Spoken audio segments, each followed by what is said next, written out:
সালামু আলাইকুম আমার ভালোবাসার মানুষগুলো, সবাই কেমন আছেন? আমি আজকে চলে এসেছি মোহনপুর থানার এক কৃষকের ওই বাগানে, পানসা কদুর বাগান। এই যে প্রিয় বন্ধুরা দেখতেই পাচ্ছেন, যারা মনে করছেন এখনো কিছু কি করব, তারা কিন্তু এই পানসা কদু চাষ করতে পারেন। অত্যন্ত লাভজনক একটা আবাদ এটা। যেসব কৃষকগুলো মনে করছেন কিছু করব, অবশ্যই করতে পারেন। এতে খরচা হয়তো আপনার বিঘাকে হয়তো 2-10 হাজার টাকা হতে পারে, কিন্তু এই আয় করে দিতে পারে আপনার লক্ষাধিক টাকা আয় করে দিতে পারে। এটা আপনার যারা শহরে আছেন তারা কিন্তু টপেও কিন্তু এই পানসা কদু কিন্তু চাষ করতে পারেন। পানসা কদু, বিলাতি কদু। এই যে প্রিয় বন্ধুরা দেখেন,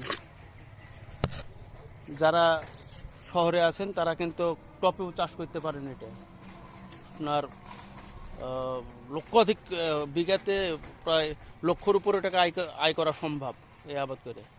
তো প্রিয় বন্ধুরা, যারা আমরা অবসর আছি তারা সবাই চেষ্টা করব এই পানসা কদু চাষ করার। অত্যন্ত লাভজনক একটা আবাদ এটা। তো প্রিয় বন্ধুরা, সবাই ভালো থাকেন, সুস্থ থাকেন। আসসালামু আলাইকুম।